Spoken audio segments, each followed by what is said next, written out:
Olá, pessoal, tudo bom? Estamos aqui para mais um vídeo matinal da nossa série Diversidade de Gênero e Espiritualidade, repaginando aqueles conteúdos que eu fazia em lives no Facebook 7 anos atrás. Bom, hoje eu queria falar um pouquinho de métodos de aproximação, ou seja, como eu me aproximo do texto bíblico e por que eu tenho dificuldade de entendê-lo. Eu sou a professora Aline Maria, esse aqui é o meu canal, eu espero que você se inscreva, deixe seu like e aquele sininho bendito de ativar para você ser avisado todos os dias às 7 horas da manhã quando um novo vídeo saiu da estreia e está sendo transmitido, tá bem?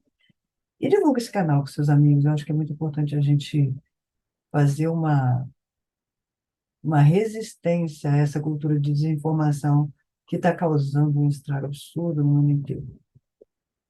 Então, o que eu queria falar hoje um pouquinho é desse viés. Em vários lugares onde eu fui conversar sobre diversidade de gênero na Bíblia, a pergunta que era feita sobre isso não era a pergunta bíblica, era uma pergunta doutrinária da teologia sistemática. Homossexualidade é pecado ou não é pecado?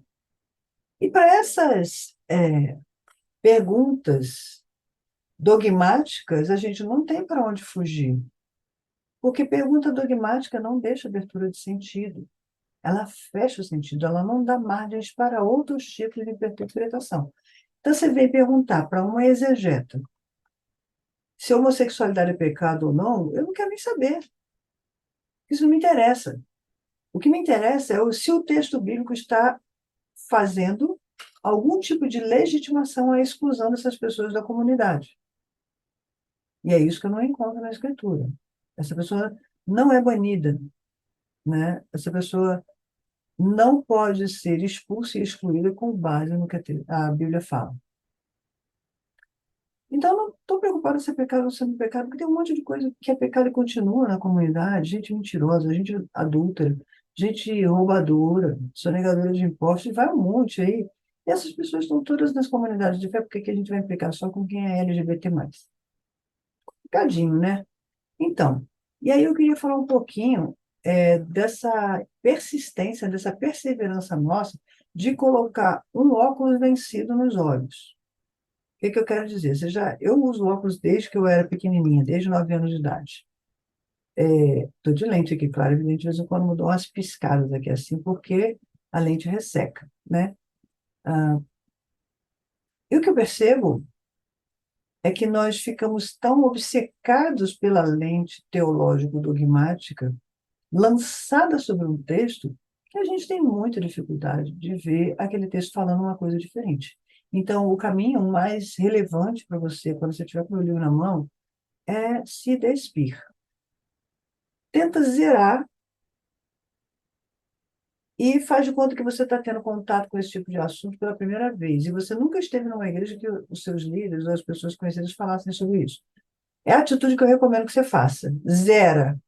Zera teu conhecimento desse assunto e vá ao texto do livro como quem está conhecendo esses temas pela primeira vez. Como se você nunca tivesse visto ou lido nada a respeito. Quando você fizer essa incursão no caráter de novidade, ou seja, sem trazer pressupostos e predisposições interpretativas da teologia dogmática de onde você veio, aí você está pronto para fazer uma análise exegética e caminhar junto com o que eu estou dizendo. Porque se você vier cheio de dogma, cheio de doutrina, querendo que a minha exegese vá combinar com o seu pensamento, você vai se frustrar bastante.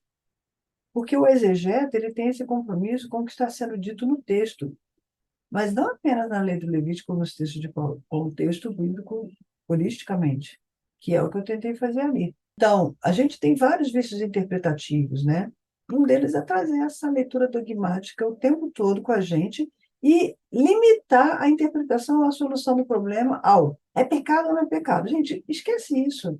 Isso não leva ninguém para lugar nenhum, sabe por quê? Porque se Deus não está olhando para os seus pecados, já te perdoou, embora você tenha aprontado durante a vida, por que que você tem que ser o justo juiz da humanidade que vai ultrapassar o que Deus faz, quer ser maior do que Deus para chegar e dizer como é que o texto tem que ser interpretado? Gente, isso é muita petulância.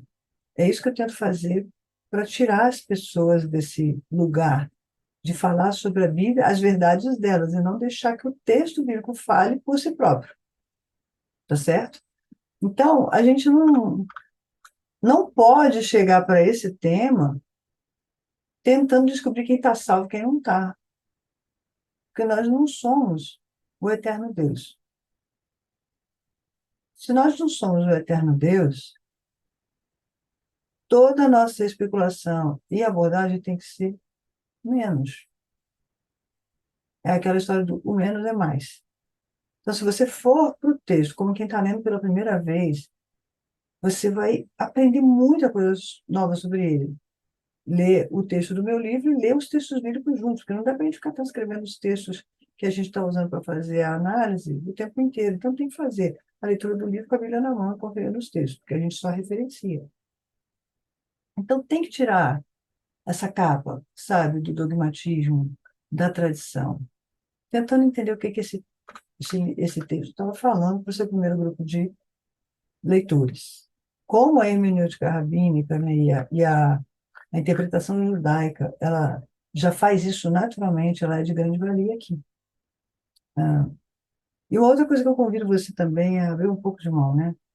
A gente fala, a Bíblia é a palavra de Deus, então a gente se comporta com o texto bíblico desse jeito, tá? Isso eu vi 99% das vezes. O que o texto bíblico está dizendo é a palavra de Deus, então tudo aqui está valendo literalmente. Será? Será que tudo que está na Bíblia é para ser interpretado literalmente? Como é que a gente vai discernir e distinguir isso? A partir do momento que a gente tiver clareza de qual é a ética relacional que a Bíblia está propondo para nós, tá certo? Então, se despir dessas coisas que nos foram ensinadas. Eu não estou falando para você desistir de pensar que a Bíblia é revelada, que é inspirada, que ela é inerrante. Não estou falando para você abrir mão do que você acredita. Eu estou falando para você se despir de tudo isso para ler o texto bíblico como se você não soubesse de nada dele, tá? A gente não pode confundir revelação com inspiração, com canonização. Geralmente nós fazemos isso de uma maneira muito atropelada. Então, eu recomendo que você leia o texto bíblico, principalmente esse que eu estou convidando você para analisar comigo, como se fosse a primeira vez. Assim você não vai perder o que foi a revelação de Deus, não vai perder aquilo que inspirou o escritor bíblico a deixar narrado, e não vai perder também o propósito com o qual o texto foi escrito. Esse texto foi escrito para solucionar problemas da comunidade do seu tempo de surgimento. Quando ele chega para nós até agora, é bênção, é bônus, mas ele não foi escrito para a gente. Da mesma forma, a gente não pode esperar que Abraão, Moisés, etc., tivessem sobre Deus a compreensão que nós temos hoje. Não se esqueçam que Abraão nunca leu a Bíblia, Moisés nunca leu a Bíblia. A Bíblia, estou falando da Bíblia, tá? Estou falando dos mandamentos que estavam ali sendo gerenciados por ele. Estou falando da Bíblia. E vou te contar mais uma história que talvez você vai ficar escandalizado comigo. Nem Jesus leu a Bíblia toda como nós temos ela hoje na mão. Tá certo? Então, não vamos fazer de uma leitura sincrônica, englobada, linear a níveis cronológicos, uma única forma de ler o texto bíblico. Existe a diacronia, que é um método que abre o sentido. Então, é muito importante você entender o que que o texto do livro está te propondo e para onde ele está te conduzindo para refletir. Se depois de terminar de ler o texto, você quiser continuar pensando como você pensava antes, tudo bem. Eu não quero te convencer a pensar como eu só quero que você entenda o que eu estou dizendo.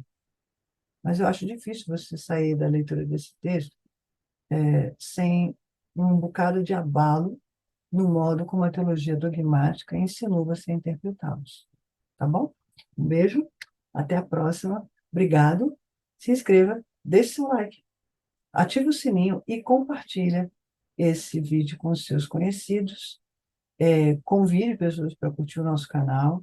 Se você acha que o que a gente está fazendo aqui é relevante, então compartilha. A gente está lá no TikTok com um teaserzinho a cada dia, tem 1 minuto e meio dessa minha fala de 10 minutos lá, mas também no Reels, no Instagram, no Facebook. Tá certo? Um beijo. Tchau.